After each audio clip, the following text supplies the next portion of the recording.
Por que será que o melancólico tem mais amores platônicos do que amores reais? Por que será que o melancólico sofre muito mais por um quase algo do que por uma relação que foi real? Por que o melancólico consegue chorar com mais facilidade assistindo um filme por causa do personagem do filme do que ele consegue chorar numa situação real, de uma perda real da vida real?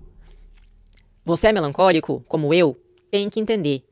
A nossa imaginação sempre vai ganhar da realidade, porque essa é uma das nossas principais qualidades e talentos e dons. Nós temos um poder mental. A nossa vida é muito mais mental do que real.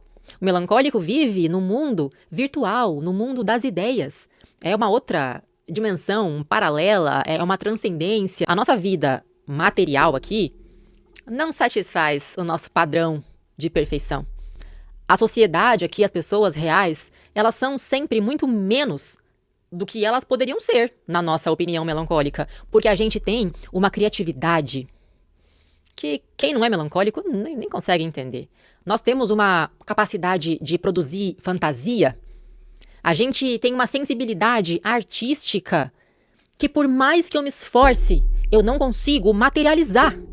Eu não consigo trazer para minha vida real tudo o que eu imagino de expectativa, de perfeição, o quanto que a vida poderia ser bonita, muito melhor, muito mais bem vivida. Mas parece que só o melancólico, parece que só eu tô me esforçando para escrever uma história bonita aqui na minha realidade. As pessoas vivem como se aceitando qualquer coisa, cometendo erros que poderiam ser evitados com um pouco mais de cuidado. As pessoas não se importam de manchar a própria história, porque as pessoas, ao contrário de nós, as pessoas lidam muito melhor com erros do que a gente. Porque pra gente, um erro é como se fosse um capítulo errado da minha história, da vida, como se fosse uma série. E naquele capítulo, o cenário ficou feio, a trilha sonora não combinou, o elenco veio despreparado e a gente não consegue lidar. Eu queria que a minha vida fosse uma história bonita de ser contada. Eu queria que a minha inspiração dos livros que eu leio, das músicas que eu escuto, das séries e filmes que eu assisto, eu queria que a vida fosse daquele jeito.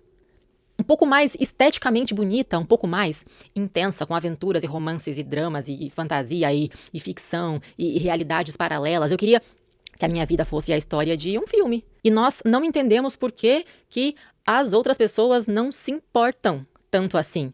Como assim? Por que vocês são tão desleixados com a própria vida, com os relacionamentos? Como que vocês acham que tá tudo bem você conhecer alguém, fazer promessas, se apaixonar, falar que ama, vai ficar junto pra sempre? Daqui a pouco você começa a tratar mal, a mentir, a abandonar, a ignorar. E aí? E as promessas que você fez? Cadê o cuidado com as pessoas que você fala que ama? Por que a gente tem que ser forçado a aceitar qualquer pedido de desculpa? E ficar magoado é um erro. E aí somos retratados como rancorosos. Só que a pessoa que cometeu o erro não tem essa punição.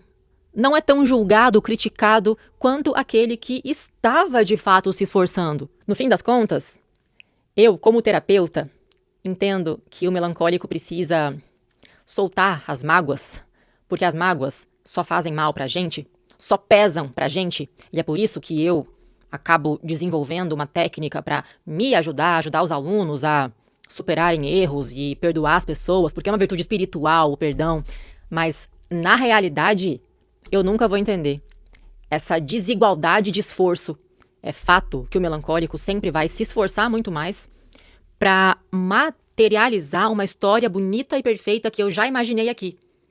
E não dá para entender por que as outras pessoas não têm esse mesmo esforço.